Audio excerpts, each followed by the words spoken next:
Hi అండి, welcome to Vijaya Reddy vlogs. ఈరోజు వీడియోలో ఎగ్ కుర్మా రెసిపీని మీకు షేర్ చేస్తున్నాను. చూసేయండి ఫ్రెండ్స్. అలాగే ఈ వీడియోకి ఒక లైక్ ఇచ్చేసేయండి. ఈ రెసిపీ నచ్చినట్లయితే మీరు కూడా ట్రై చేసి ఎలా వచ్చిందో కామెంట్ సెక్షన్లో షేర్ చేయండి. ఈ ఎగ్ కుర్మా రైస్కి రోటీకి మంచి కాంబినేషన్, చాలా బాగుంటుందండి. డెఫినెట్గా నచ్చుతుందన్నమాట.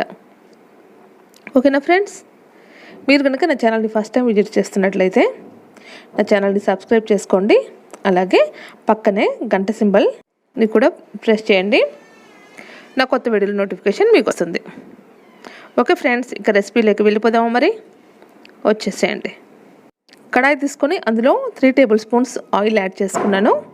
అందులో 1/2 టీ స్పూన్ పసుపు కూడా యాడ్ చేసుకున్నాను అనమాట. ఈ మొత్తాన్ని బాగా మిక్స్ చేసుకోవాలి. తర్వాత ఇందులో బాయిల్ చేసుకున్న ఎగ్స్ ఘాట్లు పెట్టుకొని, చాకుతో ఘాట్లు పెట్టుకొని ఇందులో యాడ్ చేసుకుంటున్నాను.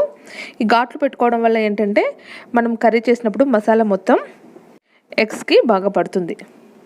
అందుకోసమే ఘాట్లు పెట్టుకున్నాను. వీటిని బాగా ఫ్రై చేసుకోవాలి ఈ పసుపు వేసిన ఆయిల్లో. కొన్నిసార్లు ఇందులో ఫ్రై చేసుకోకుండా అలాగే బాయిల్ చేసుకున్న ఎగ్స్ కూడా యాడ్ చేసుకోవచ్చు అనమాట.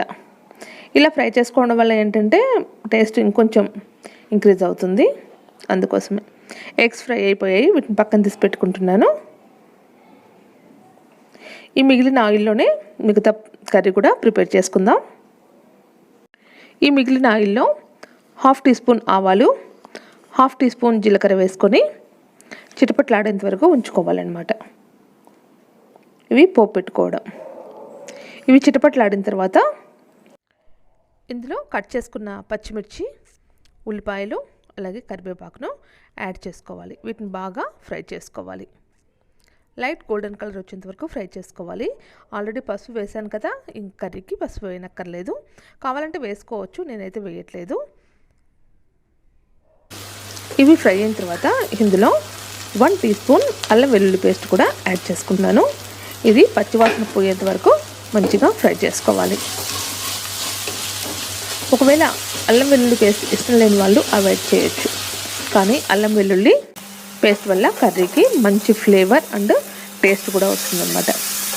ఈ అల్లం వెల్లుల్లి పేస్ట్ ఫ్రై అయిన తర్వాత ఇందులో కట్ చేసుకున్న టమాటోస్ యాడ్ చేశాను.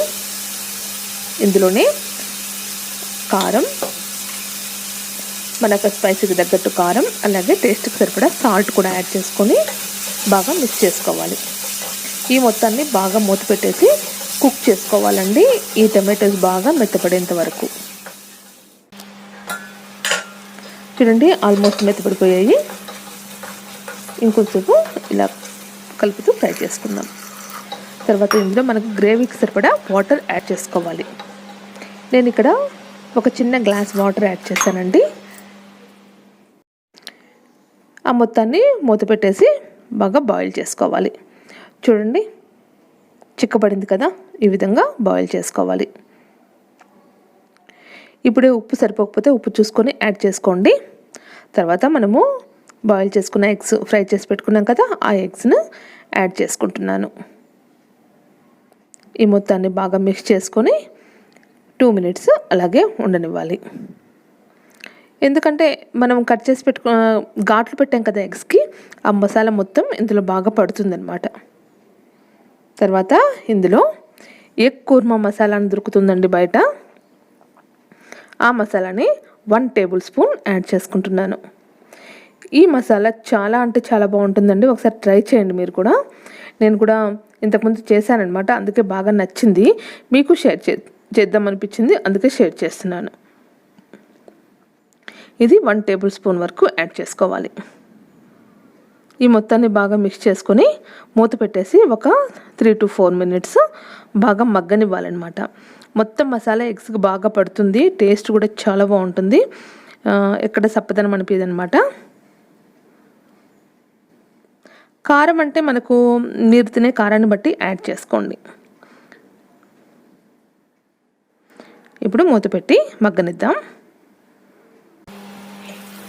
చూడండి, ఆల్మోస్ట్ మనం వేసిన ఆయిల్ పైకి తేలుతుంది. కర్రీ ఆల్మోస్ట్ రెడీ అయిపోయింది. ఇప్పుడు ఇందులో కొత్తిమీర చల్లేసి బాగా మిక్స్ చేసుకొని స్టవ్ ఆఫ్ చేసుకుంటే మన కర్రీ రెడీ అయిపోతుంది.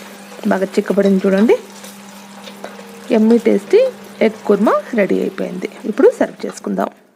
ఎంతో రుచికరమైన ఎగ్ కుర్మా రోటీలోకి, రైస్లోకి మంచి కాంబినేషన్ అండి. ఈ రెసిపీ నచ్చినట్లయితే మీరు కూడా డెఫినెట్గా ట్రై చేయండి. అలాగే నా వీడియోని లైక్ చేయడం, షేర్ చేయడం, సబ్స్క్రైబ్ చేసుకోవడం మర్చిపోవద్దు. మరో కొత్త రెసిపీతో మళ్ళీ మీ ముందుకు వస్తాను. అంతవరకు keep watching my channel friends. Bye.